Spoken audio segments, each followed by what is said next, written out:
Attention, attention. The live broadcast you have tuned into is a pre-recorded episode of the Dudes and Beer podcast. Dudes and Beer is presently traveling the vast void of time and space in an effort to find you more of the best content in the known universe.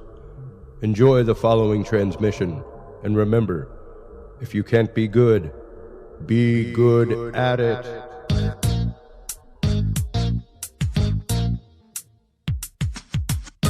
Grab your beverages and turn up your interweb. Solving the world's problems 12 ounces at a time. It's Dudes and Beer.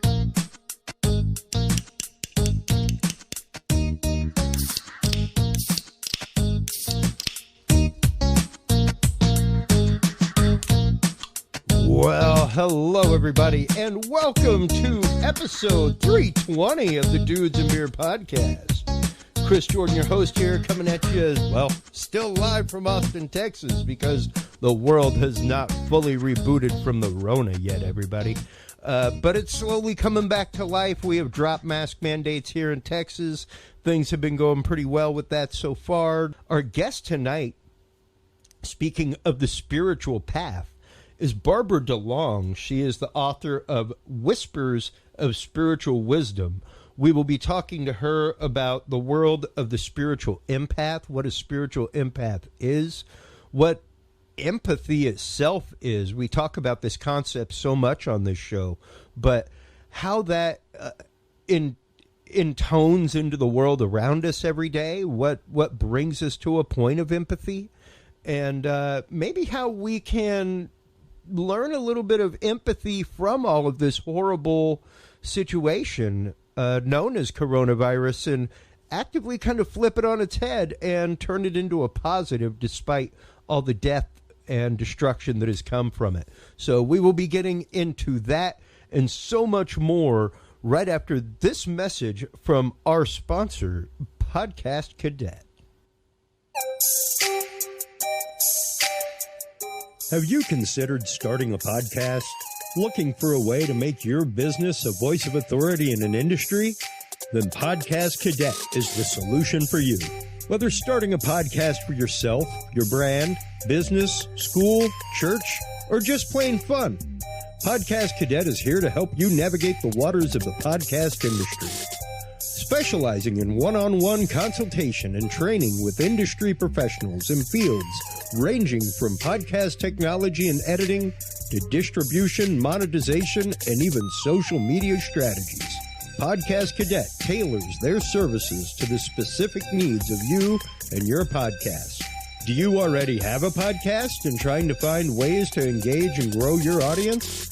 Sign up for your Podcast Cadet audit today and let us help you explore new and exciting ways to leverage your content and elevate your podcast brand to whole new levels. From consultational workshops to affordable podcast production and maintenance packages, Podcast Cadet is your one-stop shop for everything podcast related on the internet. Visit podcastcadet.com today to sign up for your consultation or training. That website again is podcastcadet.com. That is right, folks. Podcastcadet.com is the website. Dudes20 is the code that you want to use to save 20% off on your way out the door. Please, full disclosure, everybody, do not forget I am one of the founders of Podcast Cadet. The whole reason I started that is my years of production experience in the corporate realm, in the world of broadcast, radio, television. I saw friends and people that I knew with their businesses starting podcasts and getting what would be considered not really the most sound advice for somebody that was trying to grow a brand. So it was one of those, for those people that are trying to grow a brand, trying to do something, it really is a from the get-go situation. You can't hop in a Wayback Machine and make that kind of stuff happen as well as you can if you infrastructure it from the ground up.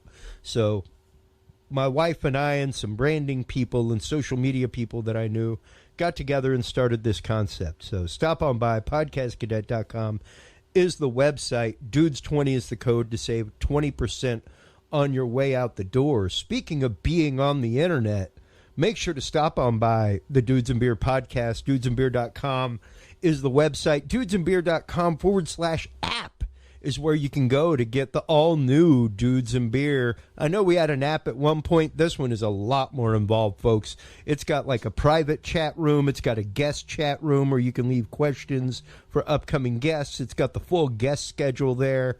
All you do is go to dudesandbeer.com/app, click the little Android picture, and it'll pop up the APK file. Download that to your device. Go to your downloads and click install. It's right there on the right-hand side widget as well. So for all you orchard dwellers out there, yes, we do have we are trying to find somebody to take our code and put it into Xcode. So we've got everything. If you're a listener and you do that stuff, feel free to get at us.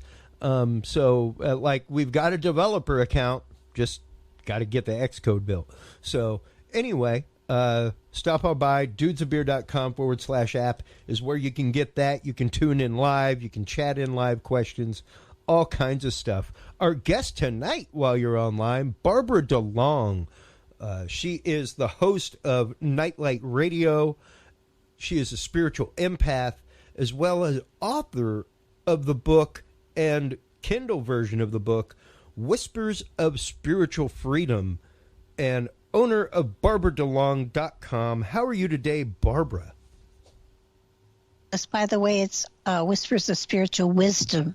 Oh, I'm sorry. Well, that's okay. Maybe I'm supposed to be writing. You feel free to take that title anytime you want. It's yours. I will do so. How are you doing today, Barbara? Doing very well, thank you. It's been an exciting adventure for me. I moved to Nashville, musical career, and so things have been evolving fastly, and the radio show is going well, the website is going well, everything's there is of course the pandemic frightening, sure, but at the same time, you did talk about that initially, and I did want to put 2 cents worth in here. Oh, please. While it is terrible that so many people have passed away, and it's a horrible event, for those who are surviving, and there are millions of them, prefer to look upon this whole thing as a timeout the universe has given us to take a look at our lives, to take a look at what we're doing with our lives, to decide whether or not we need to make some changes, and if we do, to make them. So in many ways, this is an opportunity for everybody to shift their life, change their life, and move in a new direction. And that's exciting. Barbara, that is something that I have been preaching on this show since it started. And I am one of those people. I said that as opposed to world-shaking events, which I'm 45, I've seen a few, follow the Berlin Wall, things that literally changed the way that the world operated. 9/11 even. But as opposed to those, this was something that, everybody would be personally impacted by, either economically or personally, as far as somebody getting sick or passing, that they know, or within a 2 degree. Not like I know someone who knows someone that had a cousin at the towers, and it has really turned out that way. And to know that so many people, like myself, were independent contractors out there doing what they loved, and now hopefully a lot of them were able to pivot, but it was hard. It was hard for even me, someone who's been freelance for almost 20 years of my life, to pivot in the industry that I was in and be able to keep plugging away. So you're absolutely right. If you used this time, hopefully constructively to your advantage when you were well, or not tending to family members, or living in a state of depression or fear, like so many were, absolutely. But it's also a time where perfect time to say, okay, I've done this for so long in my life. Let me get and see what I can do with what I have left of my life. And exciting time. Absolutely. And you have to be creative. And once you get the creativity flowing, creativity for me is the fuel for spiritual evolution. And it's like we're like a car. If you don't put gas in us, we don't move. And so we fuel our evolution, our growth, our transformation with creative energy. And the more creative you are, the more expansive your potential is. Wow. That as a parent, that is beautifully said, Barbara. That's all I can say about that, because it really is the way out of so many things. It is the light at the end of the tunnel so many times. It is that life preserver buoy. Like I don't know how many times in my life these toys over my left shoulder, all my synthesizers and guitars and things like that, have literally just buoyed me through a moment of life, because I can just go and tell my wife, like, I need to go and create for a little while. Like, whenever my wife says I need to just, like, go to the coffee house and write script for a little while, I'm like, go. Because I know it does for her what it does for me to be able to go and create and do that stuff. And I mean, I finally, over COVID, broke the mental barrier of maybe nobody likes my music, and actively found distribution for my music over this time, Barbara. So like when you're talking about the creativity being the spur that moves you forward, it was one of those, like, all these side things that I've done forever, I now have nothing but time to put into them. Absolutely. And it's great. I mean, I've been retired for 30 or 40 years. So 30 years. Well, 30 years. I've been retired for 30 years. And no, I'm 77. At this point, it's kind of like I'm almost up to the century mark, and that's going to be scary. But it's it's sort of like, it's, for me, I'm looking at all of the things that I had promised myself I was going to get into, and I have dipped my finger into a lot of stuff. The radio show has changed dramatically in the focus and the way and the direction it's going, and so it's sort of like it's time for another step. And Mark Eddy, who works with me, is part of that step, and I've teamed up with Solaris Blue Raven, and we're doing teaching shows. We've gone into the Emerald Tablets, and we're going to go into the Keys of Enoch, cool. and take that chapter by chapter once a month. So the show, while I'm still interviewing authors, it's becoming in another area also a teaching show, spiritually speaking, which is very exciting for me because I taught school for 25 years. So better audience. And, as someone who I spent my first year, but most of my audience knows this, but just for your reference, I spent my first year of college as a seminarian for the Catholic Church, and spent years after that in youth ministry, teaching junior high school students, things like that, and then went on to substitute teach in public schools. And there is something about the spiritual path, specifically of teachers, and the fact that it always comes back to teaching. Like even the podcast cadet concept that we had on the back burner, and it was simmering, and we bought the website and we built it, and I'd spoken at like 2 conferences with it, that was like, no, we need to push forward with this. We need to try and help as many people as we can. And there just seems to be that vibration amongst most teachers that even when they're done teaching, the passion that they move into is somehow always reaching down to pick other people up. Oh, absolutely. I've got 2 master's degrees and, all in education. And while I taught special ed, I loved working with the kids. Yeah. And the show is turning into a teaching process, and I am finding it so much more fun to teach from an area that within me is a blissful, exciting place, so that I'm able to sort of put stuff out there and not be guided by the government as to what and how I teach, but having the freedom to do it the way I think it is most appropriate for whatever topic it is.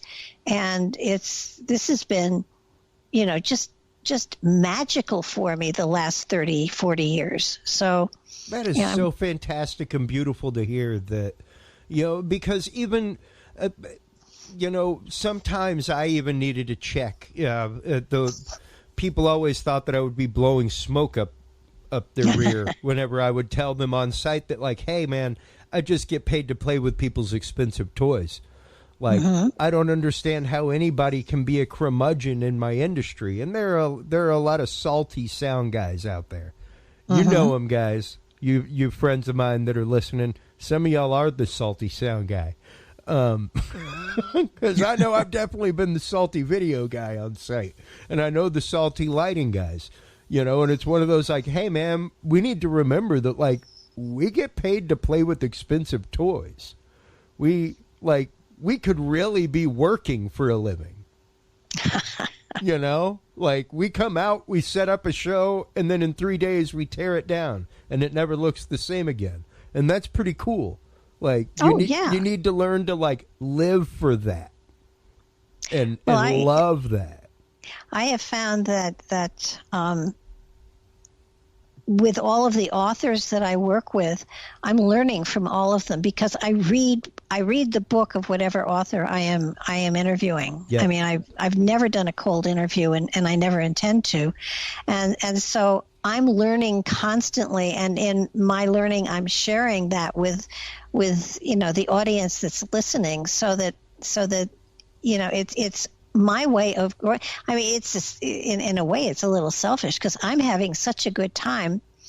And somebody said, do you ever check with your audience? And I said, there's a big audience. I know that. So they must be enjoying it too. And if they're not, they can always turn and go to another podcast as far as that goes. But sure, it's for me, it's a blissful experience. It's a joy to do. And when you're reading at least one book a week, your mind does not go soft.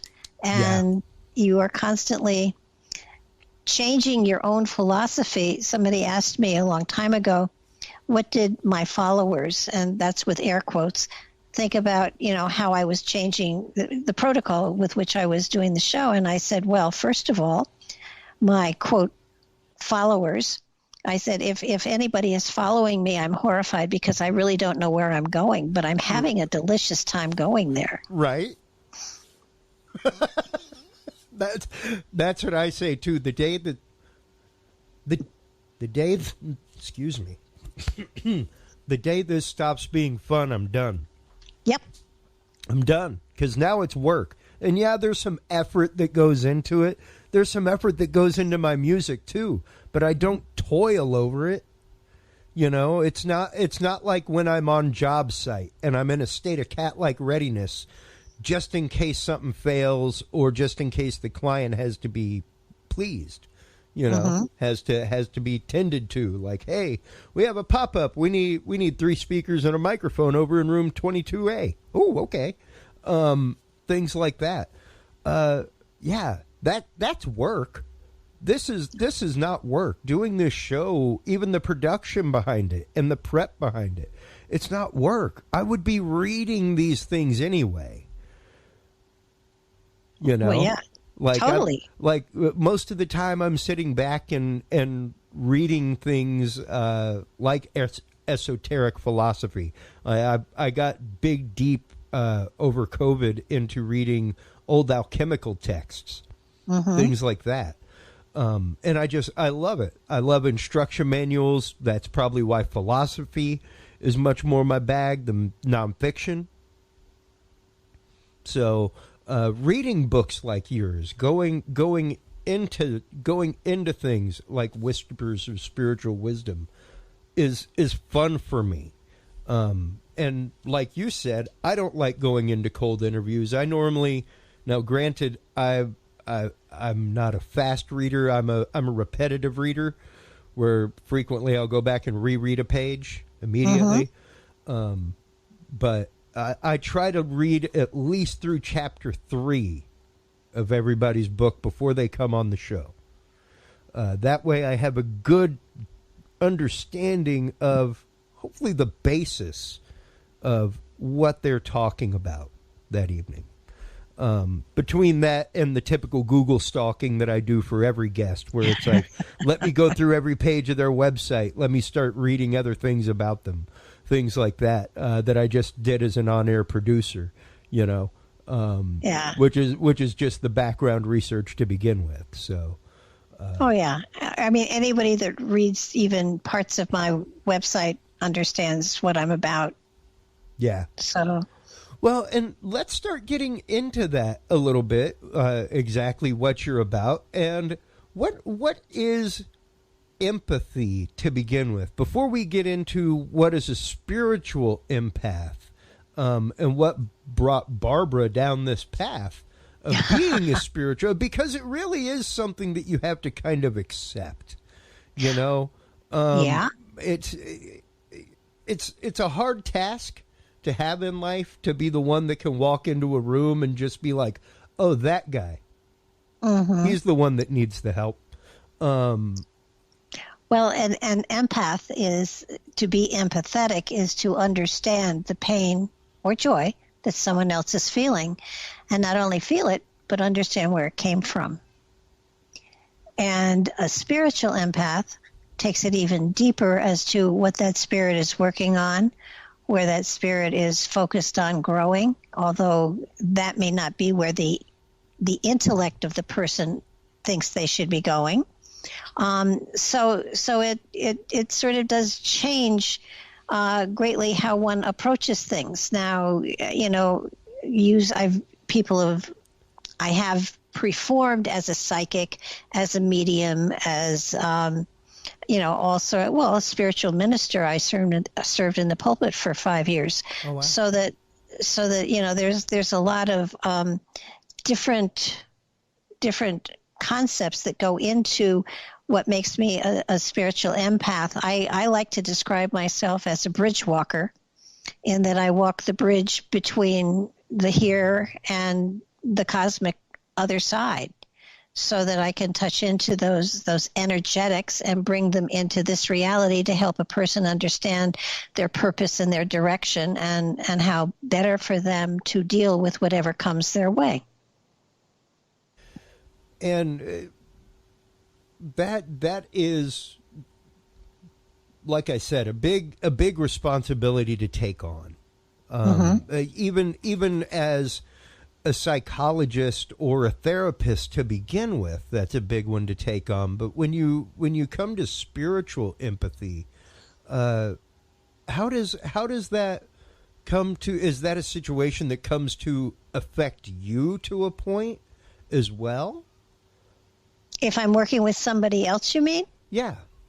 No, I'm absolutely able to stay balanced and neutral, so that if somebody's spirit and you know, let's start first with there is body, mind, and spirit in all of us. Okay. And the body is, of course, the physical. The mind is the soul, the mind for this lifetime. And the spirit is that eternal part of us that moves on lifetime to lifetime to lifetime. So that when you're tapping into somebody's spiritual energy, you're going with what spirit is working on at this point in time, what challenges spirit is putting in front of you. And even though you may think it's not fair and it's harsh and it's cruel, helping you to understand the growth that you're going to have once you get through it, and that you are never given any. So it's a counseling job. It helps. Basically, what I do is help people to take control of their own life, because that's not my responsibility. Yeah. So, I help them find the strength they carry within and say, go get them. Yeah.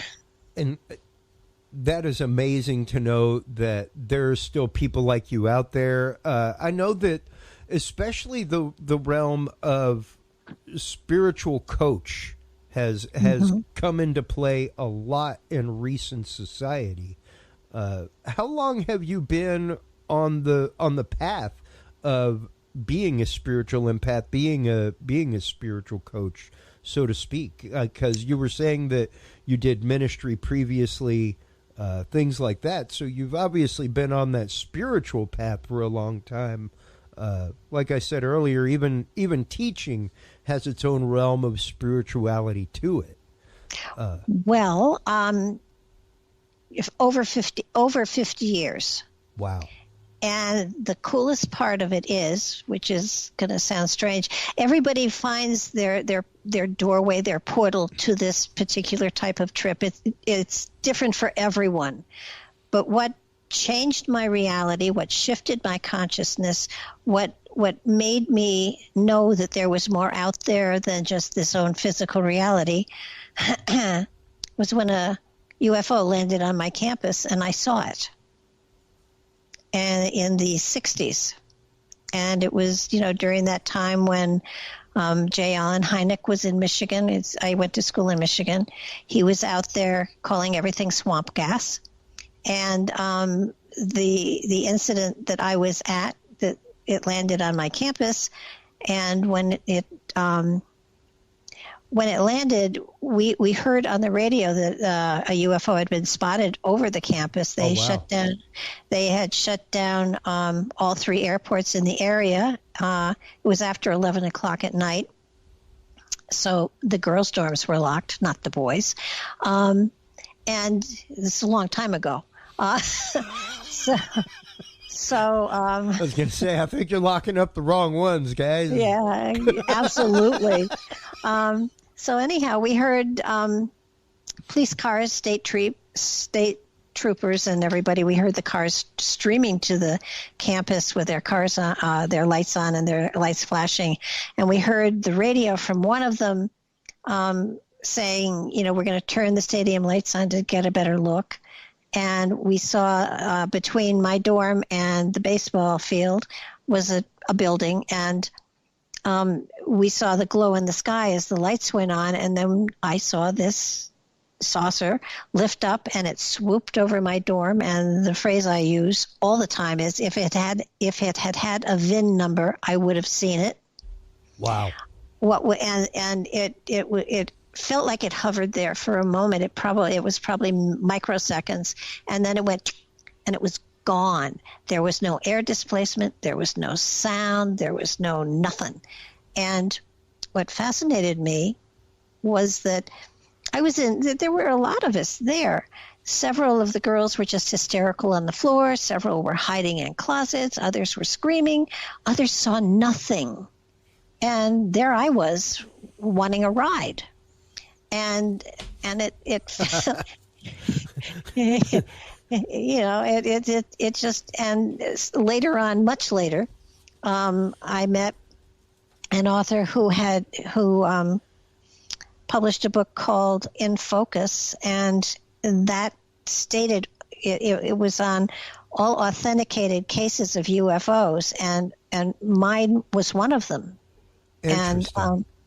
And I kind of wanted to, buy a ton of the books and just slap them on everybody's desk that had for 20, 30 years, said to me, well, how much did you have to drink? And, all of that. Sure. When the news came on again at midnight, there was no mention of it. There was no mention of it in the newspapers. There was no mention of it anywhere. And I later learned that it was reported in a couple places, but as far as we could tell, it was life as usual, and there was no UFO. And so I was teased beyond belief. But it has been validated since then, and that's what triggered something in me, like I was being invited to look beyond the physical reality that we're now in. Wow. And that's what started me. Yeah.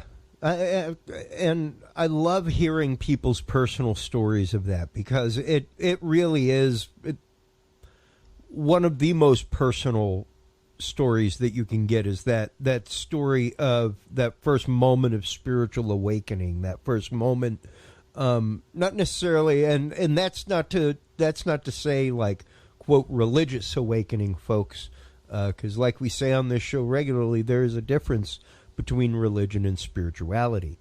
Big difference. Religion is what you do in a building a few hours a week with people of like mind. Spirituality is how you carry that teaching into the world around you every day. So when you start to realize that your actions ripple like through the universe, that connections happen for reasons. Oh yeah. And when moments like this happen, where it's interesting, because most people can explain in detail, but not actively explain the feeling of an experience such as that. Kind of like the astronauts on the moon, where they can remember carrying out scientific experiments, things like that. But when you start to ask them, like, profoundly, what was it like to like be on the moon? Most of the time it's just a response of like, yeah, we had to go to the moon, and because they're just kind of like with blinders on in that moment, and it's like, whenever people are like, how come the image is always shaky of a Bigfoot or a UFO, things like that, it's like, you realize, adrenaline would be crazy cranked. Oh, yeah. Whenever something like that happens, whenever you're in a visceral experience like that. Not only that, but because of that, those things get particularly burned into your mind. Oh, yeah. And I can relate it to in Close Encounters of a Third Kind at the very end, where they shove Dreyfus into the line, and so people are saying, why is he going? Why is he going? And the Frenchman says, because he was invited. Yeah. And that's what I felt like when I saw that UFO. Yes. It was, check this out, there's more out there. And that's all it took. Wow. And that was the beginning of your rabbit hole in life, that has led you down the spiritual journey to become the empath, the author, the spiritual director that you are now. Mm-hmm. Wow. And that, now that I'm thinking of it, it's almost 60 years ago. So, wow. It's, but it seems like yesterday. Yeah. Yeah. And I mean, I know I say it on this show a lot, folks. The whole reason that I love having people like you on, that have had these kind of experiences, people like Sev Talk, who speaks with interdimensional beings, things like, I was called to the seminary, and when I say that, it wasn't like a yearning to possibly explore. Like, I had a moment in church, present with like 1,000 other people, that was unique amongst those 1,000 people. Nobody else like felt what I felt at the time, or heard what I was hearing, things like that. And that was one of those moments that steeled my resolve in life, whether it was to go wear a collar or not. Like, I counseled many people to go wear collars. And I'm very happy that they do. It was not my path, but my path was still to teach people and to help guide people in the light of truth, like capital T truth, Well, yeah, I have a relative who is a fundamental Christian, and, always, because I have a Judeo-Christian background, keeps saying, well, why haven't you been saved? Why haven't you, taken the plunge, so to speak? And And I say to him, somebody has to always go look for the stragglers. That's right. That's right. And so I absolutely honor people making that choice. It's just not mine. And because I believe, more cosmically oriented, the dogma of a church or an organized religion is limiting.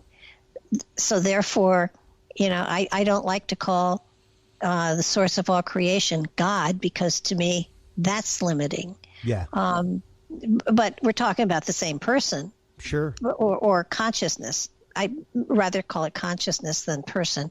But prime mover even.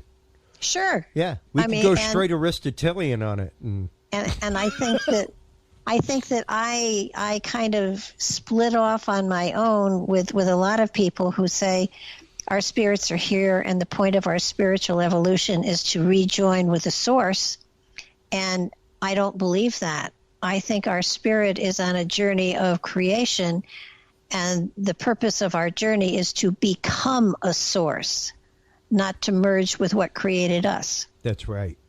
So, but that's just me. That's just me. I am of the same opinion that all the tributaries from the river flow from the same source. Our job is to make our tributary into its own river and make it have its own tributaries. Absolutely. I want to be our job. I want to be one who spreads the seeds at some point in time in creation. And, that actually brings up a point that I got to in your book that I brought up just a minute ago. And that was the point of the book. Are you a parrot or a prophet? Because, I think prophet was probably one of the hardest hats that I ever put on in my life. And it really is. It's very much like wearing the producer hat. Sometimes you have to kind of not necessarily crush people's dreams, but bring up a harsh reality that maybe you haven't considered. And if you aren't careful, like if you go down this road, bad things could happen. And that's literally what a prophet is. A lot of people get caught up in the concept of prophet being something like Nostradamus. Unfortunately, not quite. Nostradamus never really gave an option out in any of his quatrains. So those are predictions, you see, not prophecy. And prophecy is that point of seeing a greater situation and seeing the numerous paths of decision that are there in front of you and being able to discern which way to help guide somebody down. I've run across so many people that can, quote Edgar Cayce or quote John of God or quote any of the, or the Bible. They've memorized the Bible. However, they haven't taken that material, incorporated it into their own philosophy, and grown it into another form, shape, or direction. So the parrots are the ones that, just quote you chapter and verse and don't tell you what it means. Just assume that you know what it means. And those people that take that information and take it into their own frame of reference and make it into something better and brighter and newer, and then share that, those are the prophets. Yeah. And the thing is that also comes with a certain amount of assumed risk. Prophets are, if you look at them historically, normally either driven out or killed by their own people or the people that they are. It's literally where the concept of "don't shoot the messenger" comes from. Somewhere there. Hey man, he's just telling you some news. Calm down. Somewhere there's a quote about prophets aren't known until they're dead. That's right. So that's right. And it's a hard point. And like I said, I find it very similar to wearing the producer hat. Where you're trying to throw up flares, you're trying to shoot them up and be like, hey, no, don't do that. Look over here. And And God help them, you can't really, like, it's that quandary of knowing through discernment what the proper path should be, having pointed it out, given the option, and then, much like the rest of the universe, seen somebody bang their own head against the wall instead of using the door that was right next to the hole they made. And then complain about their headache. So, and go, I got there, but man, it was really tough for some reason. So yeah, how do you, as a spiritual empath and spiritual director in that way, help people out to find that point of discernment, to really kind of start, I guess, seeing that, as my spiritual director used to ask me all the time, like, how's that working out for you, Chris? Because like, I'm pretty sure we talked about this last month. So that working out for you, doing it that way? How do you go about, I guess, breaking that ice with somebody, and how can people go about kind of broaching these topics with people that they're spiritually associated with? That's something I always try to tell people is, remember, everyone that you are inviting into your life, you are spiritually connecting to yourself. Do you have enough in your cup? Is your cup overflowing enough to be able to help fill theirs if necessary? Well, are we, in my opinion, and just my opinion, Same. It isn't our responsibility to do it for other people. It's our responsibility to first and foremost absolutely be an example of what following your bliss and truly believing in what you're saying, so that they feel the truth about what you're doing and saying and becoming. But my job is not to fill anybody else's cup. It's to show people my cup, and if they like what they see and they want to do it for themselves, help them to find the tools inside themselves to do it for themselves. Because if they don't do it for themselves, they haven't paid the price of the experience, and they won't use it. Yeah. And the one thing I've tried to get to a point of myself again is understanding that doing those things for yourself is okay. And by gum, if that's selfish, I guess I'm a selfish dude. I guess, like, spiritually taking care of myself, so that I kind of view it not necessarily that I have to show people how to fill their cup, but like you said, I have to be the example. I have to expect more out of myself, make sure that I wake up in a good mood every day and try to stay that way as much as possible, keep my vibration up, because when people see that, they want to know, why is that dude so happy? Well, I think that it's a matter of when you tell people you have to go within, and people will say, how do I do that? And then you give them examples of meditations, you give them examples of grateful journals or things like that. You give them experiences that they can take and use to open themselves up, because nobody can open it up for you. You can't pry somebody else's portal open. You can say, and I could give you a blow by blow as to how I got to where I am today, but anybody doing exactly the same thing would not be in exactly the same place. So it's sort of a True. Get to know yourself. Get a form of meditation that works for you. Meditation is listening, not praying, not talking, but listening.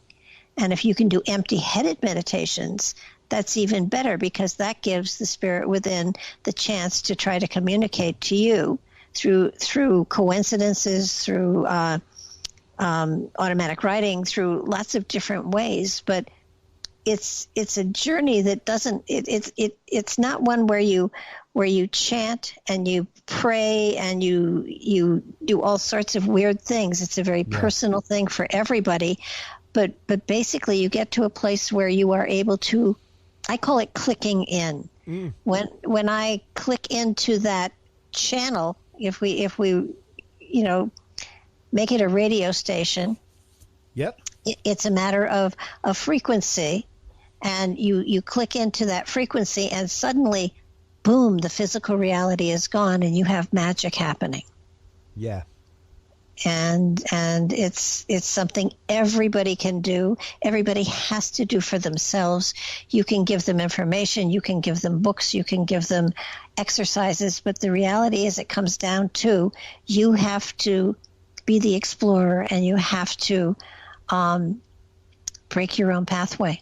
Well, yeah, and it's interesting because one of the exercises that I used to give seventh graders whenever I first started working with them, like first day of class every year, they'd all come in and they'd have like a slinky on their desk. I'd just buy a bunch of cheap plastic slinkies in bulk, and everybody had a slinky, and the rule was you couldn't touch that slinky. We'll get to the slinky. And we had a great conversation about the concepts of good and evil, what we would be talking about through the year, and toward the end of class, we would pick up the slinky and start looking at how the slinky worked. And just hold the slinky in your hand. Is the slinky doing anything? Does it seem like it's a lot of fun? You have to put something into the slinky to make it slink back. And the universe is the same way. It's not a zero return system. You got to push the pendulum so that the pendulum swings back. Absolutely. So you actively have to take the volition here. It's the same as that old Texas phrase. You can lead a horse to water, but you can't make him drink. Yeah, and another really good thing is our random acts of kindness. Yes. Oh God. I love going to the grocery store and seeing people who are all alone and just telling them how pretty they look or how whatever, and then moving on. And when you know that person is smiling, it's so cool, and that they're going to have a better day because of it. Yeah. I years ago, Barbara, was admittedly a depressive child in junior high, things like that. I'd lost my grandfather. He was very, very close to me. And I was one of the many kids that was chosen to go be a part of this pilot program that was basically like a reach out into the community program. They saw that I was somebody that was good at listening to people, that I cared about kids of all ranks and classes in my class, things like that I had friends through the whole spectrum. And it was interesting because one of the things that we learned was to compliment people 3 times a day. Doesn't matter where you are, even at home. Compliment my kid once or twice a day, compliment my wife once or twice a day. But that is literally giving somebody what may be the only moment of positivity in their entire day. And to think about that, like you said, to find somebody randomly in the grocery store and just be like, hey, I like that shirt. That's it. That's all it takes. Absolutely. It doesn't have to be anything crazy. And even in the same concept, trying to kind of wake up and think about something that you were blessed with that day or that you had the opportunity to do that day. Really kind of trying to, I guess nowadays it would really just be that mindfulness exercise that so many people are turning to. Absolutely. And it's that simple because it makes your day brighter, and we create our reality by our perception of it.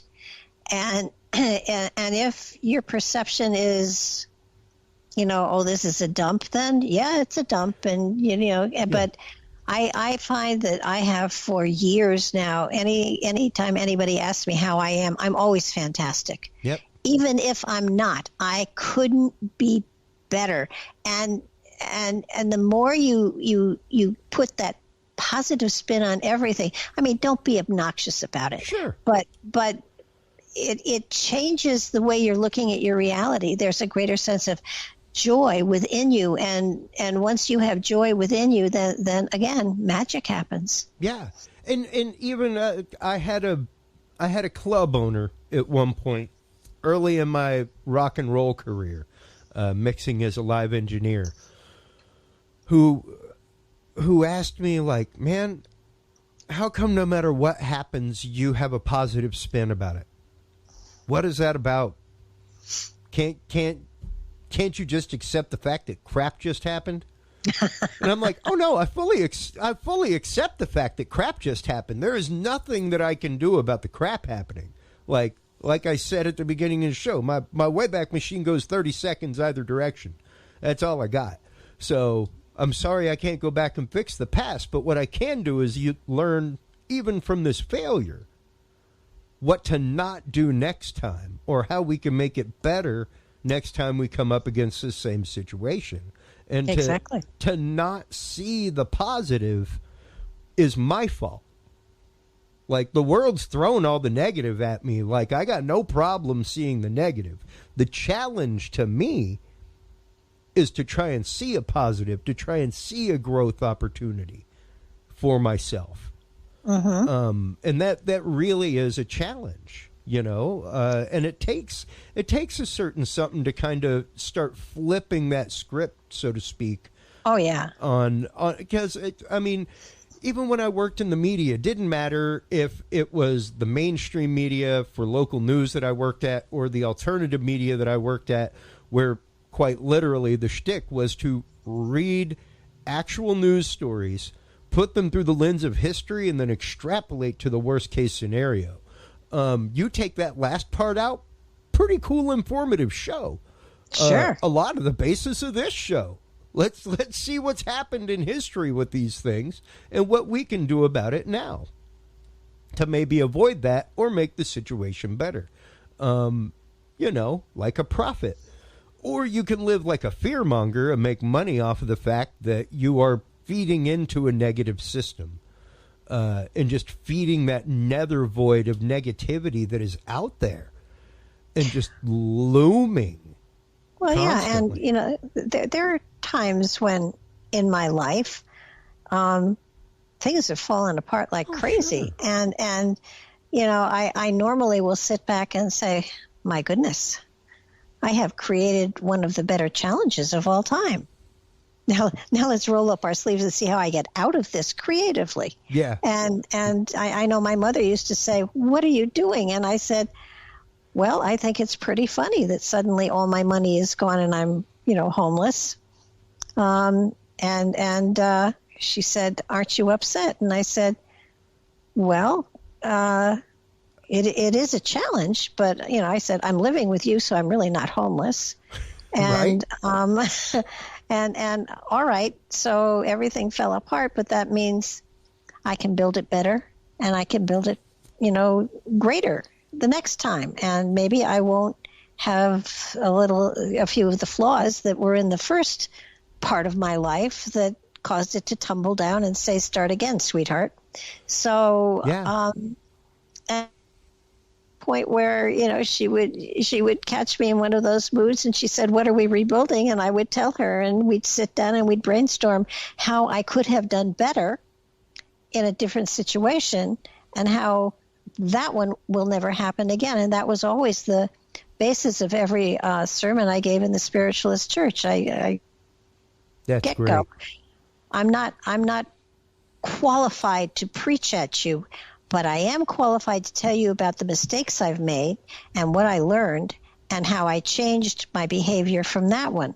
And I said, once you understand what the lesson was and how I screwed up, then you will have to find other places to screw up your life because you'll know this one doesn't work. Yeah, you will see the flares popping in the air because I told you what to look for. And it's interesting that you say that, because that was one of the last lessons that I used to teach to the seniors in high school that I taught. I had a nickname in college, Barbara, that sticks with me to this day. My wife went to the same college as me and literally did not know that my name was Chris Jordan until we met on Facebook. And she was like, "Oh, you're Waldo." And I was like, "Yep." Because I was so rarely seen at class, but people who knew who I was. And my semester in Rome, one of the most formative times in my life. I probably grew more spiritually during that semester of my life than any point afterward, at least as far as rapid, deep spiritual growth. And I got a .08 that semester because I was living, Barbara. LIVIN every day. And the joke that I would tell them, honestly, was this is a blood alcohol content. This is not a GPA. That is a .08. Like, do the math. I got a grade for existing in A class. That's what a .08 represents. So, wow. And it was literally that cautionary tale of, watch out, like, do what you're going to do. I'm not your daddy. I'm not here to tell you what to do. I'm just here to show you that you can do better than this. And you should expect better than this of yourself in life.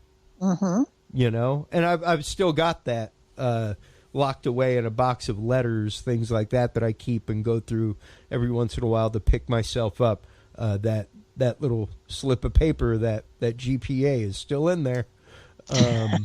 Like, I still hold it dear. Like, I'm pretty sure I still hold the campus record of lowest GPA without being sent home from the Rome semester.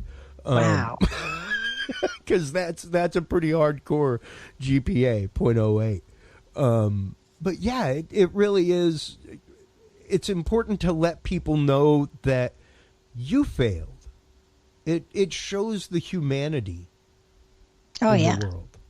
And the fact of, even though you may see somebody, even as yourself, Barbara, who, I'm sure many people come to you for spiritual direction, for readings, for things like that, because of your years of expertise, things like that. And it's nice to be able to humanize. Oh, absolutely. And to show that, like, I didn't get here without scars, without scraping up my knees. I had one lady come to me once and she said, I have this horrible thing. And I said, and she said, you may not want to read me when I'm done. And I said, okay, because I figured, jail time. I don't know what. And she said, I have HIV. And I said, and? She said, well, I got it from a blood transfusion. And I said, I'm waiting for this horrible thing. And she said, I have HIV. And I said, I'm sorry, but, I don't feel that that's as horrible as you're making it out to be. You're on medication, right? And she said, oh, yeah, I'm fine. I said, so what's your issue? And she just looked at me and she said, don't you think that's horrible? Do you want me to leave? And I said, not unless you want to. I said, I don't think I can psychically catch HIV. No. And it was like I said, and I've had other people that say, talk to me about the awful things that have happened in their life. And when they stop for breath, I'll say, I can top that, but you're not here to listen to me, Yeah. This is, all right. It's difficult for them, but come on, we have challenges, and that's why we're here. And we take care of the challenges by growing. Well, and I think a lot of that is A, beautifully said, Barbara. B, I think, like, just to loop back to the beginning of our conversation, it is something that we have to accept from ourselves. And in this last little segment here, I know that we've been right at an hour, but I'd like to take a minute or two for those people out there that perhaps like me, people just saw me as a confessor.